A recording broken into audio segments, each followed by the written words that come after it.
کیا کوئی مسلمان اپنے ایمان سے مکر سکتا ہے؟ سوچیے، آپ کے سامنے آگ جل رہی ہو، پیچھے موت کھڑی ہو اور آپ سے کہا جائے بس اپنے ایمان سے مکر جاؤ، تمہاری جان بچ جائے گی۔ لیکن اگر آپ نے انکار کیا تو اگلا نمبر آپ کا ہے۔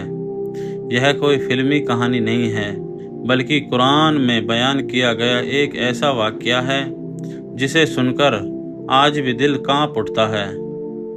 بہت پہلے ایک بادشاہ تھا جس کے پاس بڑی طاقت اور بڑی حکومت تھی، لیکن وہ چاہتا تھا کہ اس کی پرجا اس کے بتائے راستے پر چلے۔ اسی دور میں ایک لڑکا ایک جادوگر کے پاس جایا کرتا تھا، لیکن راستے میں اس کی ملاقات ایک ایسے نیک انسان سے ہوئی جس نے اسے اللہ کی پہچان اور سچائی کے بارے میں بتایا۔ دھیرے دھیرے اس لڑکے کا دل بدلنے لگا اور وہ جادو کی بجائے اللہ پر ایمان لانے لگا۔ پھر اللہ نے اس کے لیے ایسی نشانیاں دکھائی کہ لوگوں کے دل میں بھی ایمان کی روشنی پھیلنے لگی۔ جب بادشاہ کو پتہ چلا کہ لوگ اس کے بجائے اللہ پر ایمان لا رہے ہیں تو وہ غصے سے بھر اٹھا۔ اس نے ایمان والوں کو پکڑنا شروع کر دیا اور ان سے کہا کہ اپنے ایمان سے واپس آ جاؤ، لیکن انہوں نے انکار کر دیا۔ پھر بادشاہ نے زمین میں بڑے بڑے گڈھے کھدوائے اور ان گڈھوں میں آگ جلا دی۔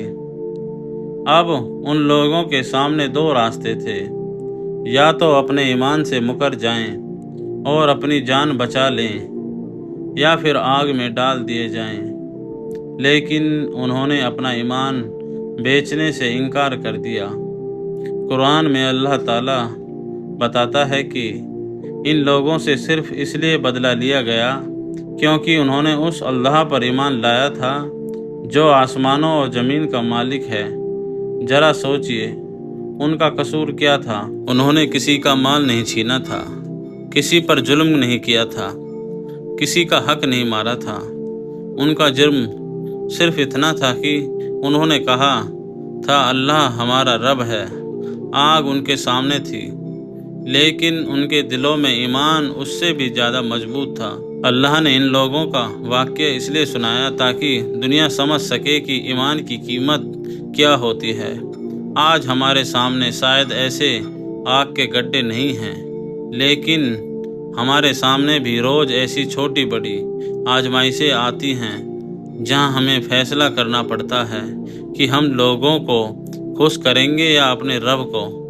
کبھی کوئی گناہ آسان بنا کر ہمارے سامنے آتا ہے، کبھی کوئی کہتا ہے کہ یہ کام سب کرتے ہیں، کبھی دنیا کی تھوڑی سی خوشی کے لیے انسان اپنے ایمان اور اپنے اصولوں سے سمجھوتا کرنے لگتا ہے۔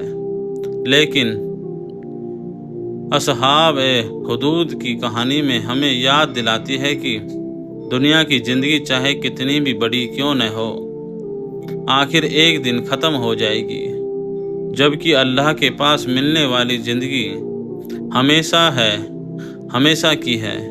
اس لیے جب کبھی آپ کو لگے کہ صحیح راستے پر چلنا مشکل ہے تو ان لوگوں کو یاد کرنا جنہوں نے آگ کو اپنے سامنے دیکھا لیکن اپنے ایمان کو نہیں چھوڑا۔ کیونکہ اصلی کامیابی یہ نہیں کہ انسان نے دنیا میں کتنے سال آرام سے گزارے، اصلی کامیابی یہ ہے کہ جب آخری وقت آیا تو اس کا ایمان اس کے ساتھ تھا۔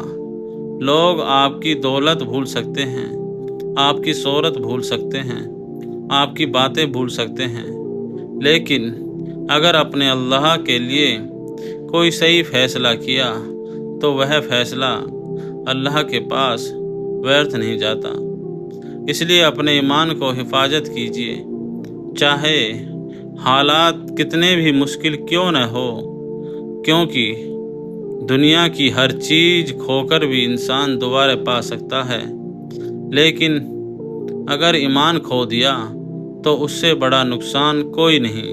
اللہ تعالیٰ ہمارے ایمان کو محفوظ رکھے، ہمارے ایمان کی حفاظت رکھے۔ اللہ تعالیٰ سب کو ایمان والا بنائے، ایمان پر قائم والا بنائے۔ آمین ثم آمین۔